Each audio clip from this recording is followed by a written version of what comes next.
Falando de carro, ô Badola, vamos lá. O primeiro carro que você teve, esquece coleção. Primeiro carro que o Alexandre Badolato começou a dirigir, sei lá com que idade. O primeiro carro eu tirei carta em 1988, no já longínquo ano de 1988.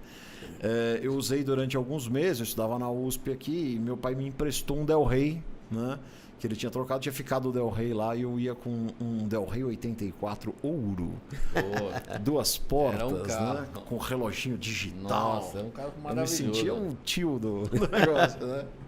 E ele era bom, ele era bonzinho, assim, ele era espertinho, ele tinha motor CHT a álcool. Pô, você vê até hoje vídeo de Del Rey, de Belina, mandando ver. Eu tinha um amigo meu, o Braga, ele tinha um Escort L87, CHT também a álcool, né?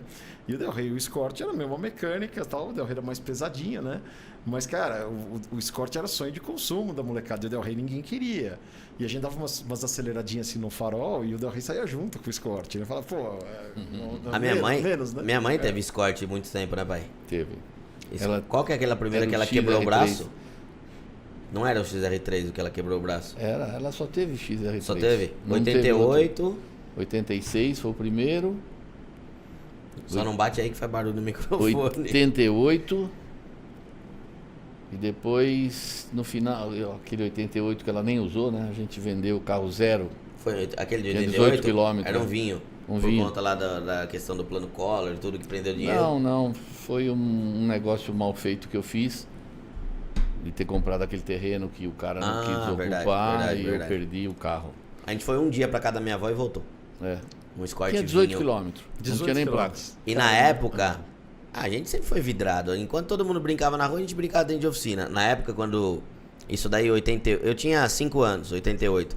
Mas logo depois, meu pai comprou Paraty, Monza, Santana. Quando ele chegava com um carro diferente, a gente ia dormir dentro do carro, na garagem. Isso também, Eu e meu irmão. claro. Era o evento, né? Dormia dentro Chegar do carro. com um carro novo, aquela ansiedade vai vir, no dia seguinte corre lá, dorme no carro. Era uma coisa que hoje você fala pra molecada, ninguém acredita que você dormiu no carro, porque você estava com sono. Não, eu dormi no carro. É o cheiro, o tato, o visual, tudo ao mesmo tempo, né? Então, Mas aí o Del Rey era emprestado, cara do meu pai. Meu primeiro carro mesmo, né, foi um Uno S, 1988. 1.3 a álcool, né? Com um opcional, pintura metálica, mais nada. Não tinha desembaçador, não tinha elevador, não tinha não tinha retrovisor nada. do lado direito. Imagina, isso Peladão de isso tudo. até hoje eu não uso esse retrovisor do lado direito. É engraçado o pessoal mais novo vai lá no sítio, vê aquele monte de carro e fala: mas esse Dodge não tem retrovisor do lado direito. Não, nenhum tem. É a vida. Não, né? mas peraí, o Dodge não tinha retrovisor do lado direito, mas ele tinha um sensor. Não, aquele lá era um americano, né? Era um americano? O sensor de guia, né? O sensor de guia. O sensor de guia pra não ralar a calota, né? Eu não sabia daquele sensor de guia. Aí quando a gente tava indo Nós vimos embora. lá, não. A gente viu lá no museu, daí indo embora, eu falei, pô, mas o que era aquilo? Ele falou, não, aquilo era um sensor. Exatamente pra mostrar quando você tava estacionando, tudo. Falei, olha o que o americano pensava, né? Aí tem gente que pergunta, por que só tem de um lado, né? Porque do outro lado você olha, né? É meio óbvio. É meio óbvia a resposta. Então, Badola começou com o Del Rey e com o não. Isso. E qual que foi o primeiro carro da coleção? Você falou pra mim, mas aqui pro pessoal que você não falou. Você começou em 1990. 6 de janeiro de 1990, comprei um LeBaron 1981. O carro tá comigo até hoje, né? Teve umas idas e vindas aí nesse meio tempo. Mas eu era apaixonado pela linha Dodge 1979, principalmente o Magnum. O Magnum para mim era o carro mais bonito que existia no mundo. Eu lembro quando eu estava indo para a escola e meu pai cruzava a Avenida Nazaré, bem na altura do showroom da Chamboralto, né? Que antes de São Paulo passa hoje lá. É o Roseral das Freiras. Ninguém consegue imaginar que tinha um showroom lá. Tem o quê? Tem um canteiro de rosa da Madre Paulina lá, né? E era o showroom da Chamboralto. Era um prédio, um coisinho moderninho, ficavam os carros lá e tal. E eu lembro essa visão de chegar lá, meu pai parar no farol e eu ver aquele Magnum branco ártico com capota bege, com friso bege, com os 4 faróis, aquela frente nova. Porque o negócio abriu um portal, assim, pra mim. Era uma coisa tão nova, tão moderna, né? E foi uma paixão absurda. Só que o Magnum, ao contrário dos outros Dodges, ele nunca desvalorizou muito na época. Por quê? Porque quem comprou esses carros em 1979, 80, ele não teve surpresa. Ele já sabia que gastava muito, que isso, que aquilo. Já sabia onde estava entrando, né? Então um carro que não foi tão depreciado, um carro que nunca foi barato, né? Hoje até é barato, né? Os outros carros subiram tanto de preço que os Magnums são mais baratos. Mas ele nunca foi barato. Esse carro sempre foi um carro que se manteve mais o valor, né?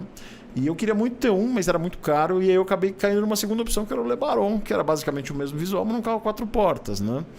E quando eu achei esse carro que estava dentro de uma... Fechava um pouco a equação de preço e tal, no jornal Primeira Mão, eu fui ver um 81. E aí já começou aquela loucura. Mas será que é um dos últimos carros? Será que é uma das últimas unidades? Aquela loucura que eu tenho. Semana passada eu fui lá na Fiat. Eu não posso falar ainda que tô no embargo.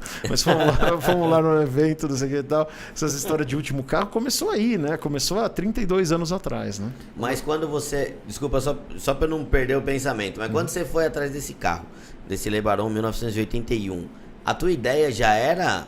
começar a colecionar carro? Não, nunca. Vontade eu tinha, né? Mas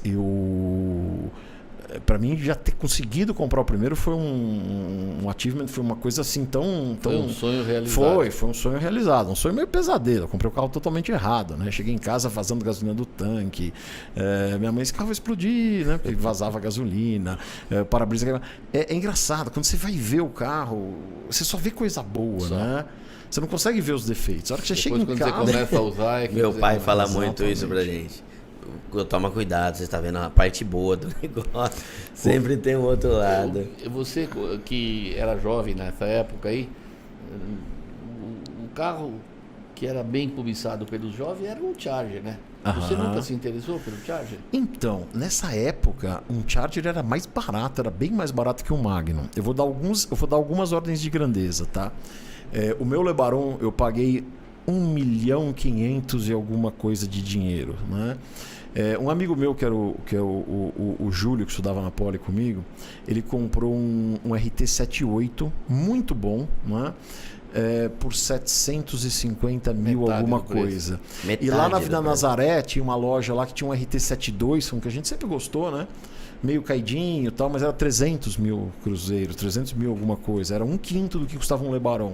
Então esses Dodges mais antigos, os Dodges quadrados, eles tiveram uma depreciação muito maior do que os bicudos, né? Então os bicudos seguraram um pouco a onda, pelo menos durante mais um tempo. Carro de comendador. E o Charger era carro da rapaziada. Você jovem, nunca... Você assanhou por esse carro? O meu segundo foi um Charger, né? O meu segundo foi um Charger. E foi quando? Foi logo em seguida? Foi em 1992. Uma história louca, né? O meu pai, ele sempre me levou, quando tinha oportunidade de... Tinha alguma coisa de negócio, alguma coisa de trabalho dele, né? Ele sempre me levou desde moleque, né? E eu lembro que em 1985 ele foi jantar com um cliente e me levou junto, né? E eu fui lá no Dinhos Morumbi, né, que já não existe mais há muito tempo. Cada vez que eu passo lá, eu falo, nossa, foi aqui e tal. E na hora que a gente estava esperando o carro, né, um dia de noite, um dia de semana à noite, veio o carro desse amigo do meu pai. Eu só vi ele chegando lá com as lanterninhas laranjas acesas. A hora que eu vi um RT79, aquele azul e azul, 2 tons, né, um carro que era raríssimo de ver na época, né? Isso em 1985, o carro tinha 6 anos. Para mim foi uma coisa assim, cara. Era uma coisa de outro planeta, né? E 7 anos depois, em 1992, eu sempre perguntava do carro, ele ficava mais tempo na Itália do que no Brasil. Tá, vou vender o Dodge. Aí eu falei, não, esse carro tem que comprar, nem que eu tiver que dar mortal de costa, vender Mentex na Vina Brasil, tem qualquer coisa que eu tiver que fazer, eu vou fazer. E o carro foi mais barato que o LeBaron ainda, tinha uns raladinhos, tava um tempo lá parado. E aí começou o primeiro desafio, né? Porque a negociação lá, meu pai me ajudou, mas a negociação com a minha mãe é que entrava um, saía o outro, né? Não cabia essa ideia de ter dois. Não tinha nem garagem, o carro ficava na rua, né? Imagina, hoje, no dia de hoje, eu quero comprar um carro antigo para deixar na rua. Não, era o que tinha, não tinha garagem em casa. E esse problema de garagem me persegue há bastante tempo. Até hoje a gente tem problema de espaço. Por isso que você criou um pouco de espaço. E continua com problema, né? O Orlando me mandou uma mensagem, sem espaço ainda. Eu tenho 4 vagas aqui para 7 carros. O que eu faço? Eu não sei, né? Compra carro compacto. Eu compro elevador, sei lá. Duplicador de vaga, tá aí, ó. Cava buraco no chão.